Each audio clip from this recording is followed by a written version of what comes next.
चलिए students start करते हैं इंपॉर्टेंट क्वेश्चन का आज का वीडियो क्लास। सबसे पहले देखते हैं first question. So what is first question? If the number b is 10% less than another number c and c is 5% more than 150, then b is equal to option A 157.85, option B 153.85, option C 151.75, option D 141.75। So student सबसे पहले हम question का meaning समझ लेते हैं। If the number B is 10% less than another number C, यहाँ पे total 2 numbers दिए गए हैं। One number is B, another number is C. So B is 10% less than C. C एक नंबर है और बी एक नंबर है। बी सी इस नंबर से 10% लेस है और सी ये नंबर 5% मोर है किससे? 150 से। 150 से सी ये नंबर 5% मोर है। तो हमें बी ये नंबर कौन सा है ये फाइंड आउट करना है। तो सबसे पहले हम क्या करेंगे, ये जो परसेंट है इसको होल नंबर में कन्वर्ट करेंगे। ओके स्टूडेंट्स, तो यहाँ पे सबसे पहले हम सी का 5% निकालेंगे और वो 5% 150 का होगा। फिर वो 5% का हम प्लस कर देंगे 150 के साथ में, देन हमें सी मिल जाएगा। देन उस सी में से हम 10% निकालेंगे और वो जो 10% आएगा वो हम सी नंबर में से माइनस कर देंगे। इस तरीके से हमें बी नंबर मिल जाएगा। तो चलिए इस क्वेश्चन को सॉल्व करते हैं स्टेप बाय स्टेप। तो सबसे पहले हम क्या करेंगे, सबसे पहले हम सी 5% मोर है 150 से।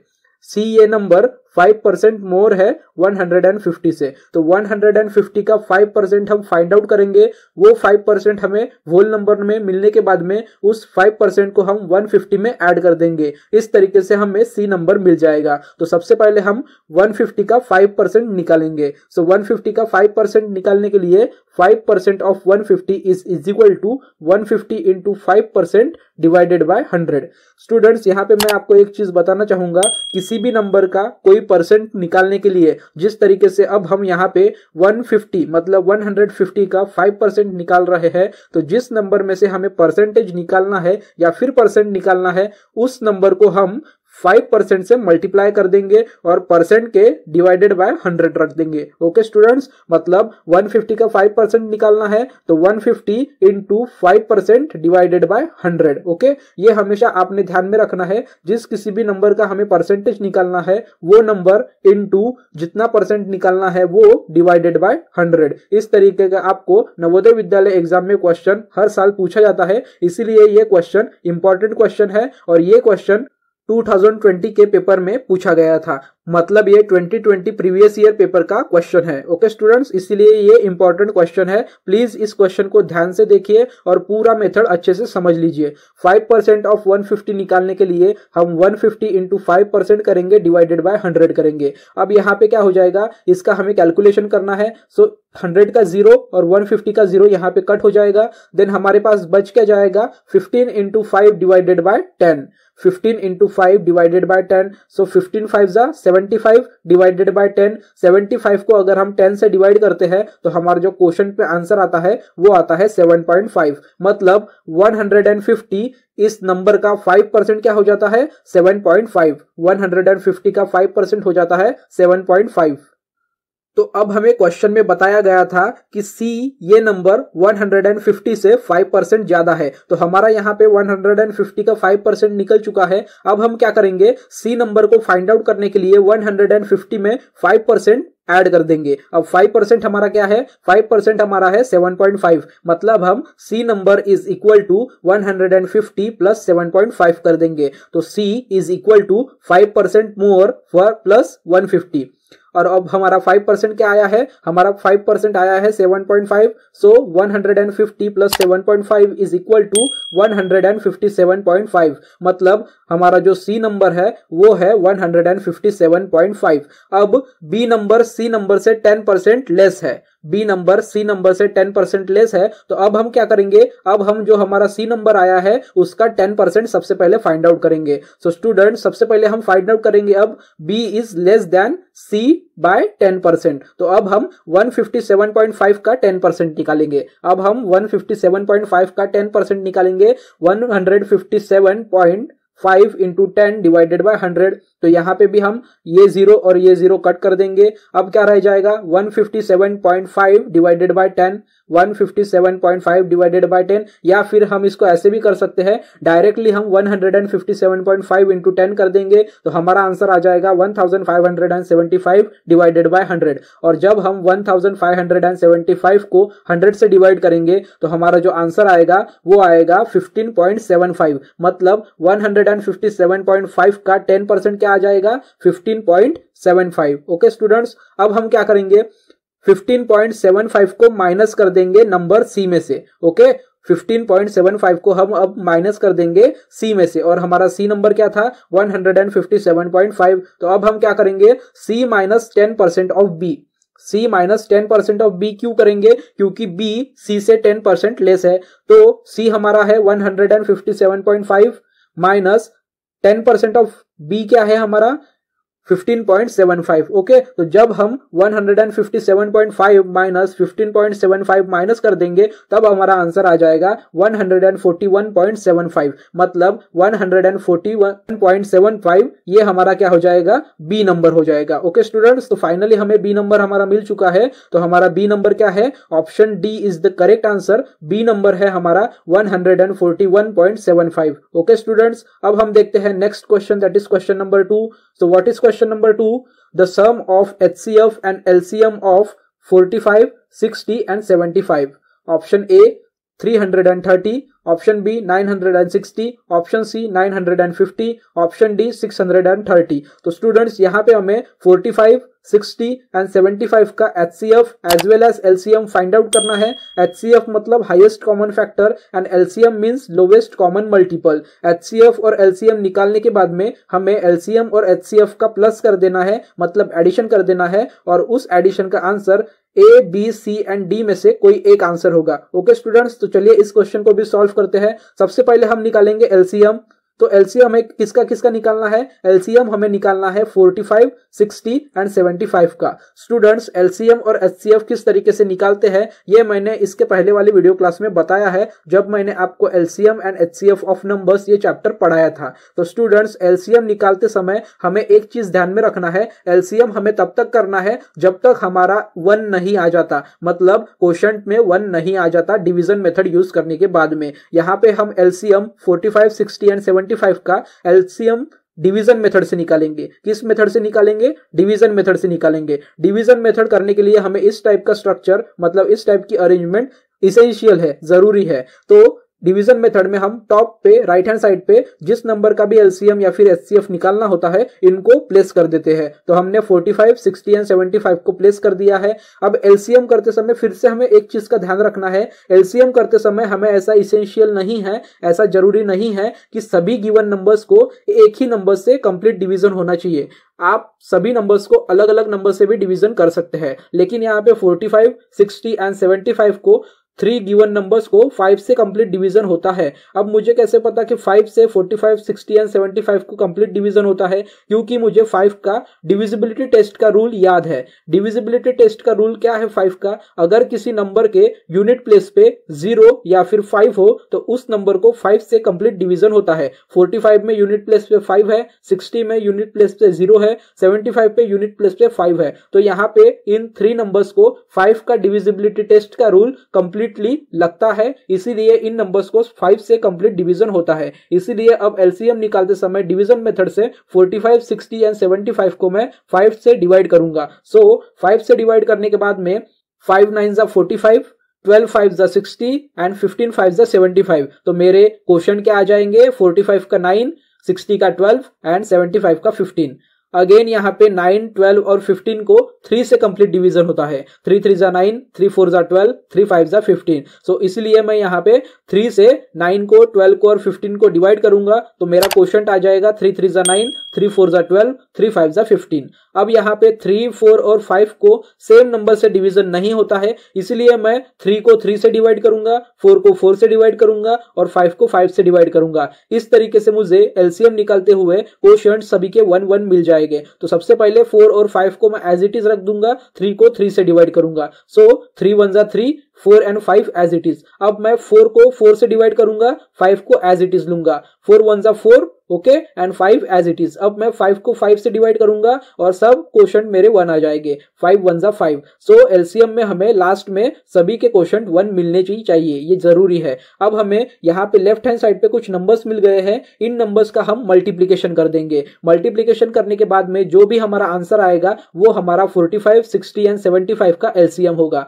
ओके स्टूडेंट्स, लेकिन इससे पहले हम एचसीएफ भी परफॉर्म कर लेंगे। सो एचसीएफ भी हम 45, 60 एंड 75 का डिवीजन मेथड से ही निकालेंगे। एचसीएफ करते समय हमने एक चीज ध्यान में रखना है स्टूडेंट्स, एचसीएफ करते समय गिवन नंबर्स को कंपल्सरीली एक ही नंबर से पूरे नंबर्स को कंप्लीट डिवीजन होना चाहिए। जब तक सेम नंबर से गिवन नंबर को कंप्लीट डिवीजन हो सकता है तब तक हम एलसीएम निकालेंगे, तब तक हम एचसीएफ निकालेंगे। जहां पे सेम नंबर से डिवीजन नहीं होता है वहीं पे हमारा एचसीएफ स्टॉप हो जाएगा। ओके, सो 45, 60 एंड 75 को 5 से कंप्लीट डिवीजन होता है क्योंकि 5 का डिविजिबिलिटी टेस्ट का रूल यही हमें कहता है। सो 5 9 जा 45, 12 5 जा 60, 15 5 जा 75। यहाँ पे मैंने सभी को 5 से डिवाइड कर दिया, मेरे पास क्वोशंट आ गए 9, 12 एंड 15। अब 9, 12 और 15 को 3 से डिवाइड होता है, 3 3 जा 9, 3 4 जा 12, 3 5 जा 15। अब 3, 4 और 5 को सेम नंबर से डिवीजन नहीं होता है, इसलिए मैं एचसीएफ यहाँ पे स्टॉप कर दूंगा।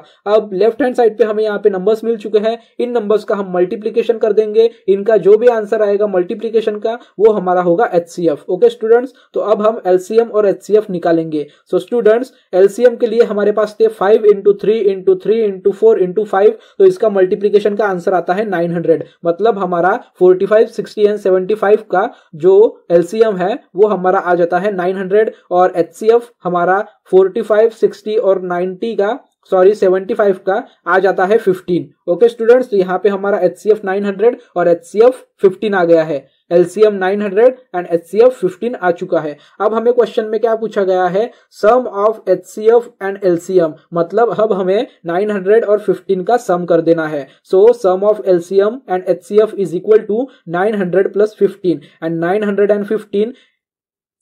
900 प्लस 15 का सम सबको पता ही है क्या होगा, बहुत ही इजी है, 915। तो यहाँ पे हमारा जो सम आ चुका है एलसीएम एंड एचसीएफ का गिवन नंबर्स का वो है 915। सो सेकंड क्वेश्चन का हमारा आंसर है the sum of HCF and LCM of 45, 60 and 75 is option C is the correct answer 950। अब हम देखते हैं next question, that is question number 3। So what is question number 3? The value of 0.9 divided by in bracket 0.3 into 0.3 bracket complete is option A 0.01, option B 0.1, option C 1, option D 10। So students, ये एक equation है, इस equation को हमें solve करना होगा। ये decimal point वाला इक्वेशन है क्योंकि सभी के नंबर्स डेसिमल पॉइंट में दिए हुए हैं। तो यहाँ पे हमें सबसे पहले ब्रैकेट सॉल्व करना होगा, देन ब्रैकेट का जो भी आंसर आएगा उस आंसर को हमें 0.9 से डिवाइड करना होगा। ओके स्टूडेंट्स, अब ये क्यों मैं ब्रैकेट पहले सॉल्व कर रहा हूं और क्यों बाद में 0.9 को डिवाइड करूंगा, इसका भी रीजन है। ये रीजन क्या है अब ये मैं आपको क्वेश्चन 3 सॉल्व करते हुए बताऊंगा। तो चलिए क्वेश्चन 3 का सोल्यूशन स्टार्ट करते हैं। तो स्टूडेंट्स, यहाँ पे मैं आपको बोडोमास बताना चाहूंगा। बोडोमास क्या होता है, किसी भी इक्वेशन में अगर हमें मल्टीपल प्रोसेसेस दिए होंगे, मतलब एडिशन भी दिया होगा, सब्सट्रैक्शन भी दिया होगा, ब्रैकेट भी दिया होगा, डिवीजन भी दिया होगा और मल्टीप्लीकेशन भी दिया होगा, तो हमने सबसे पहले क्या सॉल्व करना चाहिए कि उस वजह से हमारा आंसर करेक्ट आएगा। तो इसके लिए बोडोमास करके मैथमेटिक्स में एक रूल है। बोडोमास क्या होता है, बोडोमास में बी होता है ब्रैकेट, डी होता है डिवीजन, एम होता है मल्टीप्लीकेशन, ए होता है एडिशन एंड एस होता है सब्सट्रैक्शन। मतलब सबसे पहले अगर इक्वेशन में ब्रैकेट दिया हुआ है तो हमें सबसे पहले ब्रैकेट सॉल्व करना है, देन डिवीजन करना है, देन मल्टीप्लीकेशन करना है, देन एडिशन करना है और लास्ट में करना है सब्सट्रैक्शन। यही रूल आप यूज करोगे तभी जाके आपका आंसर करेक्ट आएगा और आपके क्वेश्चन के आंसर को आपको एग्जाम में मार्क्स मिलेंगे। ओके स्टूडेंट्स, बोडोमास बहुत ही इंपॉर्टेंट है मैथमेटिकल इक्वेशन सॉल्व करने के लिए, तो बोडोमास को आप रट लीजिए। बोडोमास क्या होता है, सबसे पहले क्या छुड़ाना है, उसके बाद में क्या छुड़ाना है, देन लास्ट में क्या सॉल्व करना है। ओके स्टूडेंट्स, तो इस इक्वेशन को सॉल्व करने के लिए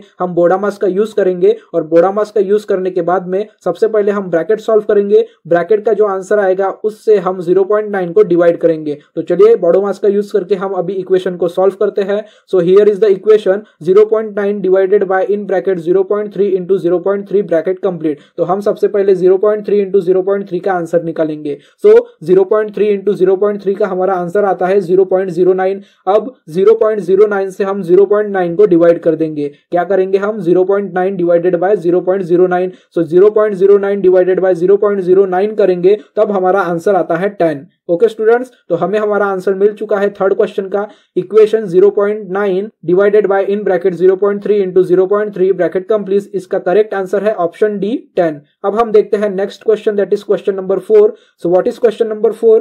Amit bought a table for rupees 1200 and spent rupees 200 on its repair. He sold it for rupees 1680. His profit or loss percent is option A 12% profit, option B 16/3% profit, option C 20% loss, option D 20% profit. Student, सबसे पहले मैं आपको question का meaning, question क्या है वो समझा के बताता हूं। ये क्वेश्चन भी 2020 के पेपर में पूछा गया था मैथ्स के सेक्शन में। तो ये सभी questions previous year question paper Navodaya Vidyalaya entrance exam class 6 2020 के क्वेश्चंस है, इसीलिए ये क्वेश्चंस बहुत ही इंपॉर्टेंट है। अगर इस साल इस टाइप के क्वेश्चन नहीं आए तो फिर भी वैल्यूज चेंज करके इस टाइप के क्वेश्चन वो पूछ सकते हैं, थोड़ा सा चेंजेस करके, इसीलिए ये क्वेश्चंस बहुत ही इंपॉर्टेंट है। So students, Amit bought a table for rupees 1200। Amit ने एक टेबल परचेस किया, ठीक है, मतलब ले लिया, परचेस किया मतलब ले लिया। सो उसका प्राइस क्या है? रुपीज 1200। तो 1200 हमारा कॉस्ट प्राइस हो गया। Then spend rupees 200 on its repair, उसने 200 उसके रिपेयर पर स्पेंड किए। देन उसने वो टेबल 1680 में बेच दिया, मतलब सेल कर दिया। तो सेलिंग प्राइस हमारा हो गया 1680। अब हमें यहाँ पे फाइंड आउट करना है कि इस कन्वर्जन में, इस क्वेश्चन में अमित को प्रॉफिट हुआ या फिर लॉस हुआ, और प्रॉफिट हुआ तो कितना प्रॉफिट परसेंट हुआ, और लॉस हुआ तो कितना लॉस परसेंट हुआ। तो चलिए इस क्वेश्चन को सॉल्व करते हैं। सो इसका आंसर निकालते हुए हम सबसे पहले क्या करेंगे? कॉस्ट प्राइस हमारा क्या है? कॉस्ट प्राइस मतलब होता है सीपी। कॉस्ट प्राइस मतलब जिस प्राइस पे हम कोई चीज लेते हैं, ब्रॉट करते हैं या फिर परचेस करते हैं, उसे हम बोलते हैं कॉस्ट प्राइस। कॉस्ट प्राइस में शॉर्टकट में कॉस्ट प्राइस को लिखा जाता है सीपी। तो हमारा इस क्वेश्चन का सीपी क्या है? 1200। Okay, then he spent rupees 200 for repair. Amit ने 200 टेबल के रिपेयर में लगा दिए। तो स्टूडेंट्स, जब कभी भी हम कोई भी चीज लेने के बाद में, कोई भी चीज या फिर कोई भी सामान लेने के बाद में उस पे कुछ रिपेयरिंग करते हैं, उस पे कुछ चार्जेस स्पेंड करते हैं हमारे खुद के, या फिर उसको एक जगह से दूसरी जगह ले जाने के लिए कोई पैसे लगाते हैं। तो जो कोई भी पैसा हम लगाते हैं, जो कोई भी मनी हम स्पेंड करते हैं किसी चीज को लेने के बाद में, तो वो स्पेंड किए हुए मनी हमेशा कॉस्ट प्राइस में ही ऐड होना चाहिए। ओके स्टूडेंट्स, तो यहाँ पे 200 अमित ने टेबल के रिपेयर पे स्पेंड कर दिए। सो कॉस्ट प्राइस हमारा टोटल क्या हो जाएगा? Cost price is equal to CP. CP means cost price plus repair money.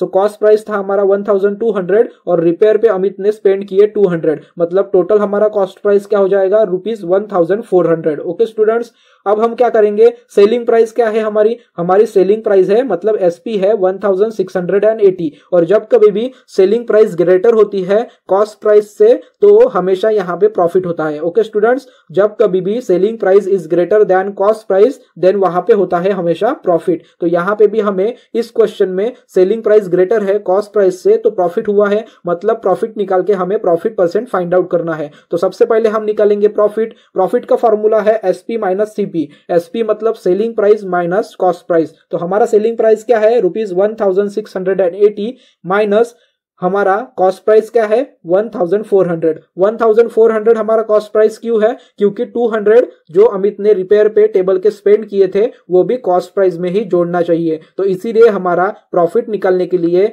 Selling price 1680 minus cost price 1400। तो इसका हमारा प्रॉफिट का आंसर क्या आ जाएगा? अमित को जो प्रॉफिट हुआ है वो प्रॉफिट हुआ है रुपीज 280 का। अब हमें प्रॉफिट हुआ तो हमें प्रॉफिट परसेंट निकालना होगा। सो प्रॉफिट परसेंट का फॉर्मूला क्या है स्टूडेंट्स? प्रॉफिट परसेंट का फॉर्मूला है profit into 100 divided by cost price. तो हमारा प्रॉफिट क्या है? हमारा प्रॉफिट है 280 into 100 divided by cost price. Okay, अब हम इस कैलकुलेशन में अगर आंसर निकालते हैं तो हमारा आंसर इजीली निकल सकता है। हम क्या करेंगे? डिनोमिनेटर के 2 जीरो 100 के 2 जीरो के साथ में कट कर देंगे, तो हमारे पास बच क्या जाएगा फिर? 280 डिवाइडेड बाय 14। ओके स्टूडेंट्स, और सबको पता है 14 1 जा 14, 14 2 जा 28। ओके, एंड 0 है मतलब 2 एंड 0। तो हमारा प्रॉफिट परसेंट क्या निकल जाएगा? हमारा प्रॉफिट परसेंट निकल जाएगा 20%। तो यहाँ पे प्रॉफिट कितना हुआ है, 20% का प्रॉफिट हुआ है। ओके स्टूडेंट्स, सो क्वेश्चन 4 का हमारा करेक्ट आंसर क्या है, ऑप्शन डी, अमित को प्रॉफिट हुआ है। प्रॉफिट हुआ था ₹280 का, उस 280 को हमने प्रॉफिट परसेंट में कन्वर्ट किया, तो हमारा करेक्ट आंसर आया ऑप्शन डी, 20% प्रॉफिट हुआ है अमित को। ओके स्टूडेंट्स, अब देखते हैं हम next question, that is question number 5। Question number 5 इस वीडियो क्लास का लास्ट का क्वेश्चन है, जो कि 2020 के एग्जाम पेपर में पूछा गया था। सो क्वेश्चन क्या है, क्वेश्चन है how many bricks will be required for a wall 8 metre long, 6 metre high and 22.5 centimetre thick if each brick measures 25 centimeter into 11.25 centimeter into 6 centimeter. Option A 640 bricks, option B 1380 bricks, option C 6400 bricks, option D 7600 bricks. तो students, ये question भी बहुत ही important है। ये question है last का chapter 15 chapter measurement वाला जो चैप्टर है, जहां पे हम volume, perimeter and area count करते हैं, उस चैप्टर का ये क्वेश्चन है। और इस चैप्टर के क्वेश्चन हर साल नवोदय विद्यालय के एग्जाम में पूछे जाते हैं। तो स्टूडेंट्स, यहाँ पे हमें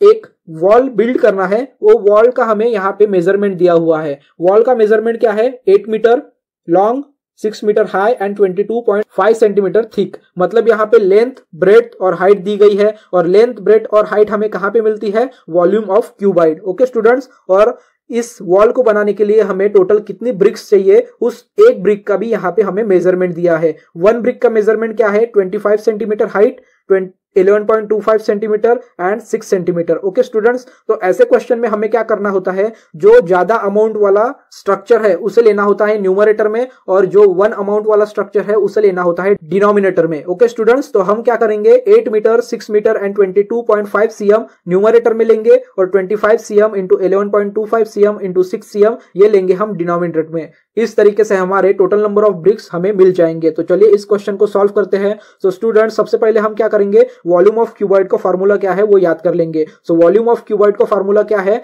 length into breadth into height. Okay students, तो यहाँ पे वॉल्यूम ऑफ वॉल क्या है, 8 metre into 6 metre into 22.5 centimetre. तो यहाँ पे दो मेजरमेंट मीटर में है एंड लास्ट मेजरमेंट सेंटीमीटर में है। तो अब हम क्या करेंगे, मीटर को सेंटीमीटर में कन्वर्ट कर देंगे। मैथमेटिक्स में मीटर को सेंटीमीटर में भी कन्वर्ट करना हमें आना चाहिए। एग्जाम में इस तरीके के कन्वर्जन्स भी क्वेश्चन के अंदर पूछे जाते हैं। ओके स्टूडेंट्स, तो यहाँ पे हमें पता होना चाहिए कि 1 metre is equal to 100 centimetre, 1 metre is equal to 100 centimetre, तो 8 metre is equal to 800 and 6 metre is equal to 600 metre. Okay, तो 8 metre is equal to 800 centimetre, 6 metre is equal to 600 centimetre. अब ये centimetre की values हम volume of wall में put करेंगे। Okay students, so volume of cuboid is equal to 800 cm into 600 cm into 22.5 cm।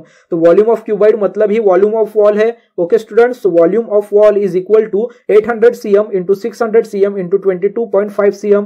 Okay, अब इसका calculation कर लेंगे, तो इसका आंसर आता है वॉल्यूम ऑफ वॉल का हमारा 10,800,000। Okay students, 10,800,000, 1 crore 8 lakh centimetre. Okay, ये हमारा वॉल्यूम ऑफ वॉल आ चुका है। अब हम क्या करेंगे, वॉल्यूम ऑफ 1 ब्रिक भी निकालेंगे, और वॉल्यूम ऑफ 1 ब्रिक निकालने के बाद में हम volume of wall divided by volume of brick कर देंगे, तो हमारी टोटल नंबर्स ऑफ ब्रिक हमारी निकल जाएंगी। तो अब हम क्या करेंगे, volume of brick, so volume of brick निकालने के लिए हमारे पास ऑलरेडी मेजरमेंट दिया हुआ है क्वेश्चन में, 25 centimetre into 11.25 centimetre into 6 centimetre. तो इसका हमारा आंसर आता है 1687.5 सेंटीमीटर। मतलब 1 ब्रिक का वॉल्यूम क्या है, 1687.5 सेंटीमीटर। अब हम क्या करेंगे, total volume of wall divided bye 1 brick volume ये कर देंगे। ओके स्टूडेंट्स, तो इससे हमारा क्या निकल जाएगा, नंबर ऑफ ब्रिक्स निकल जाएंगे। Volume of wall divided by volume of brick is equal to number of bricks निकल जाएंगे। सो ये जो वॉल्यूम था हमारा वॉल का डिवाइडेड बाय वॉल्यूम है 1 ब्रिक का। ओके,